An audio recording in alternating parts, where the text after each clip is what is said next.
L'information essentielle de cette déclaration, c'est le retour du président Guillaume Soro, candidat à l'élection présidentielle du 31 octobre 2020 en Côte d'Ivoire, chez lui, le 22 décembre 2019.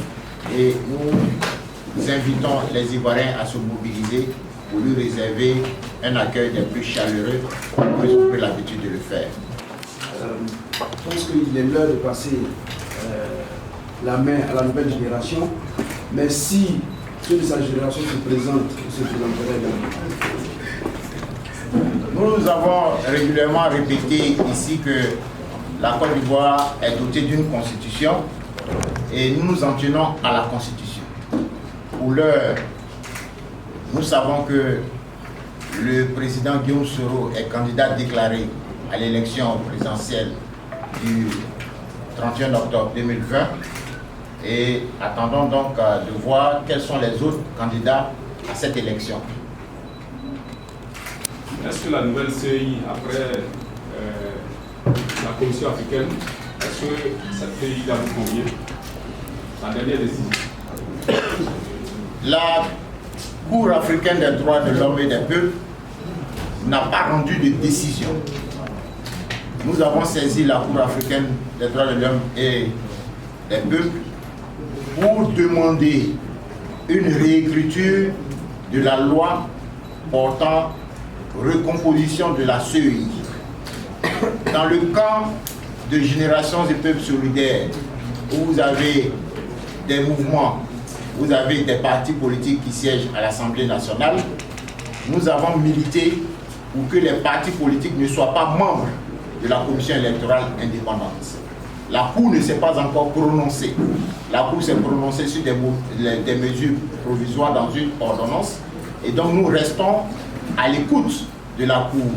Toujours est-il qu'en tant que bons démocrates, nous prendrons acte des décisions qui seront rendues par la Cour africaine des droits de l'homme et des peuples.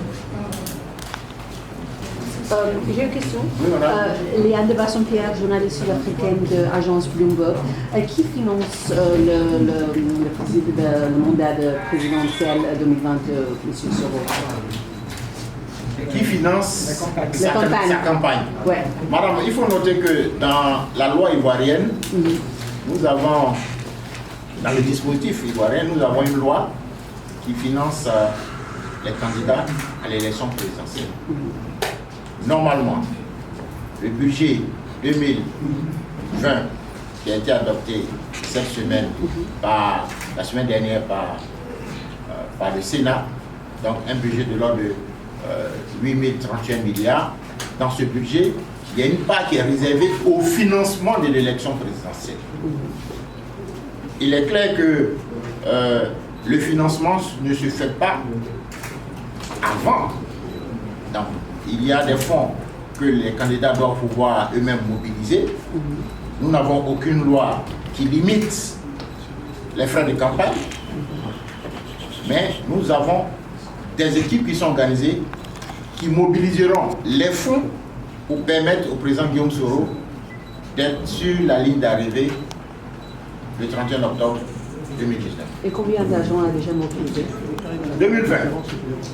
Non, madame, jusque-là, nous n'avons pas encore parlé de finances.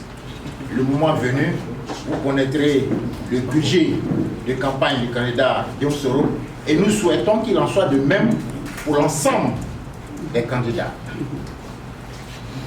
C'est monsieur, c'est tout à l'heure que la question est venue. Il y a quelques jours, quelques semaines, des personnes ont animé une conférence de presse et ces personnes-là disaient qu'elles faisaient partie des victimes de Guillaume Soro et qu'elles avaient même l'intention de porter plainte contre lui. Alors est-ce que vous ne croyez pas qu'au regard de cette sortie-là, si le président Guillaume Soro rentrait, qu'il soit l'objet de poursuites judiciaires?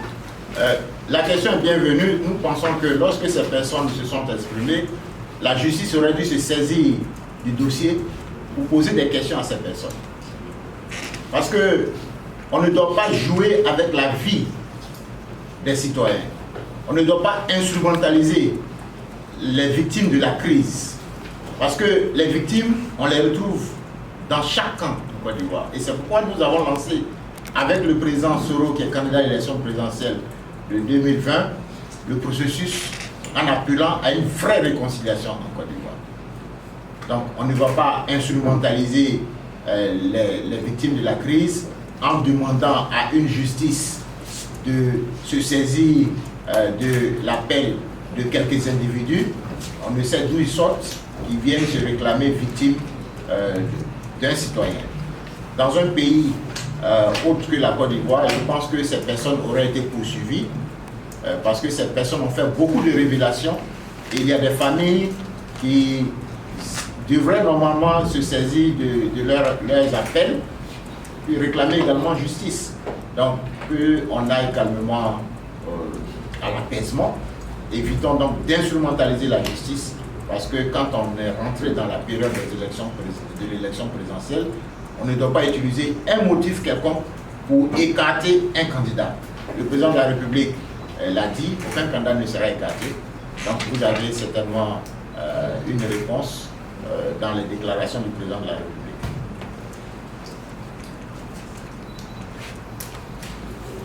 Une dernière question, pardon. Il va annoncer sa candidature officiellement en Côte d'Ivoire, Guillaume Soro?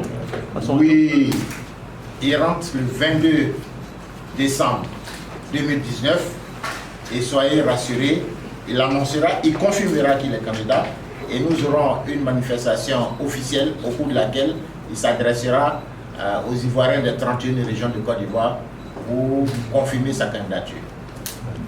Merci à tous et à la semaine prochaine pour d'autres activités. Merci.